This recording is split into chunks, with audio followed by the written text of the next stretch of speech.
નમસ્તે વિદ્યાર્થી મિત્રો, હું કનુભાઈ ગુરુજી મહર્ષ ક્લાસીસ યુટ્યુબ ચેનલની અંદર આપનું હાર્દિક સ્વાગત કરું છું.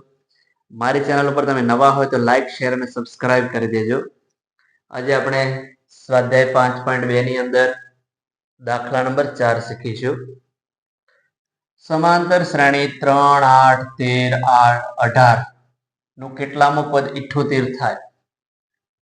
આપણે અહીંયા આ જે સમાંતર શ્રેણી આપેલી છે એનું કયા નંબરનું પદ 78 હશે? અહીંયા આપણને ક્રમ કેટલામું પદ એટલે પદનો ક્રમ પૂછ્યો છે. જે 78 હશે એ પદનો ક્રમ કયો હશે? એટલે કે આપણને n શોધવાનો કયો છે. શું શોધવાનું કયું છે? n. જો વિગત લખીશું એટલે તમને વધારે ખ્યાલ આવશે. પહેલા જે પણ વિગત આપેલી હોય આપણે લખી લેવાની. a બરાબર 3, d બરાબર બીજા પદમાંથી પહેલું પદ બાદ કરો. 8 - 3 બરાબર 5. ક્રમિક પદોનો તફાવત સરખો જ હોય સમાંતર શ્રેણીની અંદર. બીજું પદ 8, પહેલું પદ 3. 8 માં 3 જાય તો 5. બીજું આપણને અહીંયા 78 આપેલા છે પદ છે, એટલે કે ટૂંકમાં એ an આપેલા છે. an બરાબર આપણને અહીંયા 78 આપેલા છે. nમું પદ આપણને 78 આપેલું છે. આપણે શોધવાનો છે n. કેટલામું પદ એટલે કે જે 78 છે એનો ક્રમ કયો હશે? એટલે કે n શોધવાનો છે. આપણે શું શોધવાનો છે? n. હવે n માં પદનું સૂત્ર લખી અને એની અંદર આ કિંમતો લખશો એટલે આપણને જવાબ મળી જશે. જુઓ, an બરાબર a વત્તા n ઓછા 1 કૌંસની બહાર d. તેથી જે જગ્યાએ an છે ત્યાં આપણે 78 મૂકીશું. 78 બરાબર a ની જગ્યાએ 3 વત્તા કૌંસમાં n ઓછા 1 કૌંસની બહાર એની જગ્યાએ 5. તેથી 78 આ +3 છે અને ડાબી બાજુ લઈ જઈએ એટલે -3 થશે. n - 1 કૌંસની બહાર 5. તેથી 8 માં 3 જાય તો 5. 78 માં 3 જાય તો 75.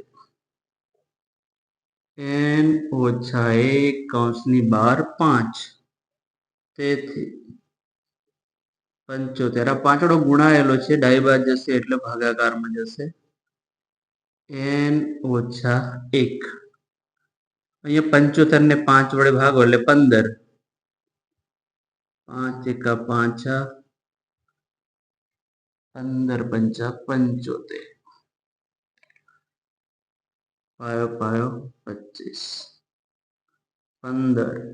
આ -1 ડાબી બાજુ જશે और एक स्टेप વધાર કરીએ. n ઓછા 1. તેથી -1 ડાબી બાજુ જશે એટલે +1 થશે. તેથી 15 ને 1 16 બરાબર n. તેથી n બરાબર 16. તો અહીંયા જે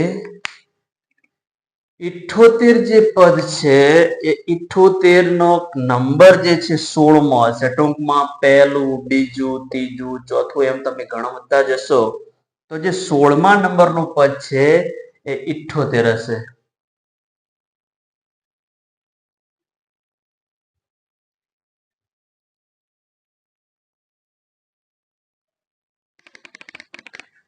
દાખલા નંબર 5. નીચેની સમાંતર શ્રેણીમાં પદોની સંખ્યા શોધો.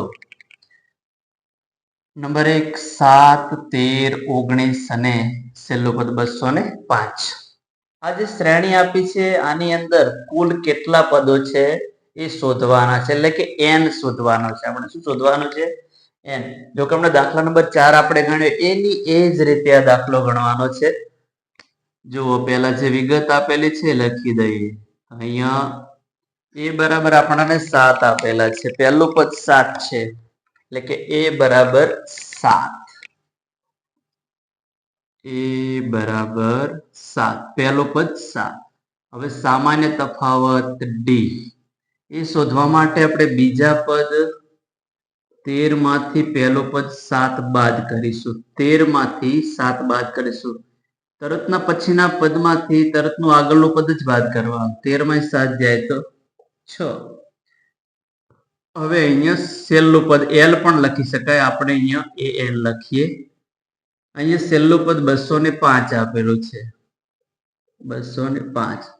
આ શ્રેણીમાં કુલ કેટલા પદો આપેલા છે આપણે શોધવાના છે. એટલે કે આપણે એન શોધવાનો છે. એન માં પદનું સૂત્ર લખીએ. એન બરાબર એ વત્તા એન ઓછા 1 કૌંસની બહાર ડી. તેથી હવે જે જગ્યાએ એન છે ત્યાં આપણે 205 મૂકીશું. 205 એની જગ્યાએ 7. અહીંયા એન આપણે શોધવાનો છે. કૌંસમાં એન ઓછા 1 ડી ની જગ્યાએ 6. તેથી 205 આ +7 છે બરાબર ને ડાબી બાજુ જશે એટલે -7 થશે. જમણી બાજુ વધશે કૌંસમાં એન ઓછા 1 કૌંસની બહાર 6. તેથી 205 માં 7 કાઢવા છે. 10 કો લઈએ 15 માં 7 જાય તો 8. અહીંયા વધશે 9. અહીંયા વધશે 1. 198. એન ઓછા 1 કૌંસની બહાર 6. હવે જો છગડો ગુણાયેલો છે ડાબી બાજુ એટલે ભાગાકારમાં જશે. 198/6 બરાબર એન ઓછા 1. અહીંયા 6 વડે ભાગી શકાશે. 6 તરી 18, 18 ને 19, 8 18, 6 તરી 18, 6 6 ઉડી જશે. જો ડાયરેક્ટ ના ફાવે તો નાના નાના છેદ ઉડાડવાના. પહેલા એકમનો કાટ છે એટલે 2 વડે ભાગી શકાય. ફરી પાછા અને 3 વડે ભાગવાના એટલે 33 જવાબ આવી જશે. તેથી 33 બરાબર એન ઓછા 1. તેથી 33 બરાબર 33 -1 છે ડાબી બાજુ લઈ જઈએ તો +1 થશે. તેથી 33 ને 1 34. તેથી એન બરાબર 34. તો આ રીતે આ જે શ્રેણી આપેલી છે એની અંદર પહેલું, બીજું, ત્રીજું અને છેલ્લે 205 આ જે શ્રેણી છે આની અંદર ટોટલ 34 પદો હશે. કેટલા હશે?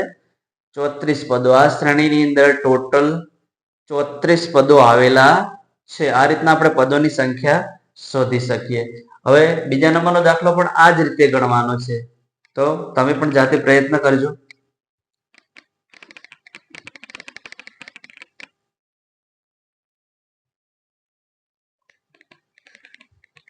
નંબર 2 18, 15.1 13 અને -47.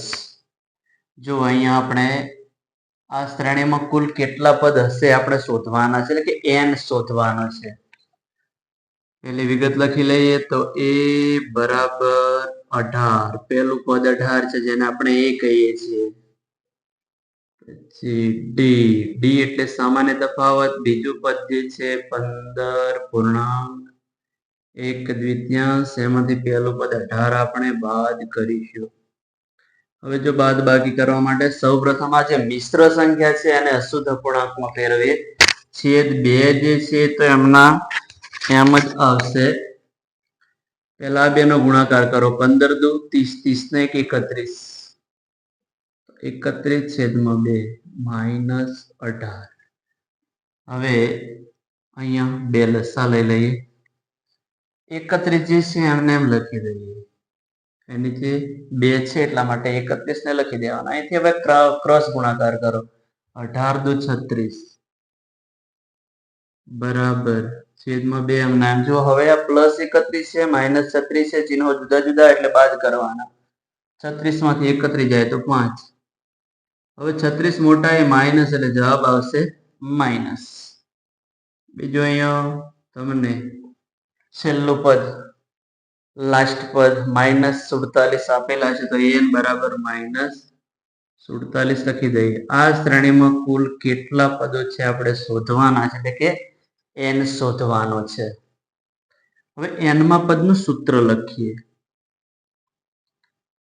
n બરાબર a પ્લસ કૌંસમાં n ઓછા 1 કૌંસની બહાર d. પહેલા સૂત્ર છે લખી દેવાનું. જો વારંવાર લખાયું છે સૂત્ર, હવે યાદ રહેવું જોઈએ. an આપણી પાસે -47 છે, તો જે જગ્યાએ an છે ત્યાં -47 લખી દઈશું. એની જગ્યાએ 18 વત્તા n ઓછા 1 કૌંસમાં d. d આપણી પાસે -5 દ્વિતીયાંશ. જો હવે ઋણ સંખ્યા છે એટલે આપણે કૌંસમાં લખીશું આ રીતે -5 દ્વિતીયાંશ. તેથી -47. જો +18 છે ડાબી બાજુ જશે એટલે -18 થશે. હવે અહીંયા પ્લસ ગુણ્યા માઇનસ એટલે માઇનસ. 5 દ્વિતીયાંશ આગળ લખી દઈએ, કૌંસ પાછળ લખી. આ રીતે પણ આપણે લખી શકીએ. -5 દ્વિતીયાંશ આગળ લખી દેવાના, કૌંસ અને પાછળ લખી દેવાના. હવે જો અહીંયા બંને ચિહ્નો સમાન છે એટલે ઉમેરવાના. 7 ને 8 15, 15 નો 5 વધ્યા 1, 1 ને 4 5, 5 ને 1 6. બંને આગળ માઇનસ છે એટલે ચિહ્ન માઇનસ જ આવશે. 47 માં 18 ઉમેરો એટલે 65. બંને આગળ સમાન ચિહ્ન માઇનસ એટલે માઇનસ મૂકી દીધું. -5 દ્વિતીયાંશ કૌંસમાં n ઓછા 1. હવે બંને બાજુથી સમાન ચિહ્ન માઇનસ છે અને દૂર કરી દો.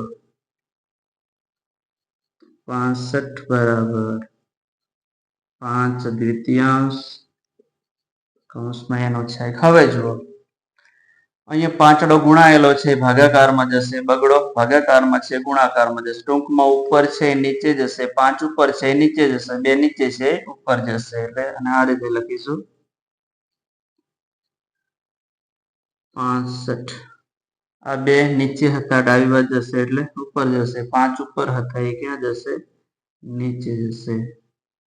બરાબર n ઓછા 1. હવે જો 65 ને 5 વડે ભાગી શકાશે. 5 ગુણ્યા 13, 13 પંચા 65. 5 5 ઉડી જશે. તેથી આ બંનેનો ગુણાકાર કરો. 13 દુ 26 બરાબર n ઓછા 1. તેથી આ 26 છે એમને એમ લખી દઈએ. આ -1 ડાબી બાજુ લઈ જઈશું એટલે +1 થશે. બરાબર n. તેથી 26 ને 1 27 બરાબર n. તેથી n બરાબર 27. તો આ જે શ્રેણી છે આ શ્રેણીની અંદર ટોટલ 27 પદ હશે. તો આટલા સરળ દાખલા છે. તમને જે વિગત આપેલી હોય પહેલી લખી દેવાની. તમે વિગત લખી દેશો તો તમને તરત જ ખ્યાલ આવી જશે કે આની અંદર શું શોધવું છે. ઘણું અઘરું નહીં પડે. એટલે ખૂબ જ સારી રીતે આ રીત છે ને તૈયાર કરો. ગણિત સમજવાથી આવડશે, ગોખવાથી નહીં આવડે. એટલે ગણિતને સમજવું પડશે. એટલે સરસ રીતે એક એક દાખલા, જો 3 દાખલા આની આ રીતના થયા. જે ચોથા નંબરનો દાખલો હતો આપણે આ રીતે ગણ્યો. દાખલા નંબર 5 ના પહેલો અને બીજો પણ આ રીતે ગણ્યો. હજુ પણ દાખલા આવવાના છે એટલે પૂરતું ધ્યાન આપજો. તમને સરસ રીતે આ દાખલા આવડી જશે. ખૂબ ખૂબ ધન્યવાદ. જય મા સરસ્વતી.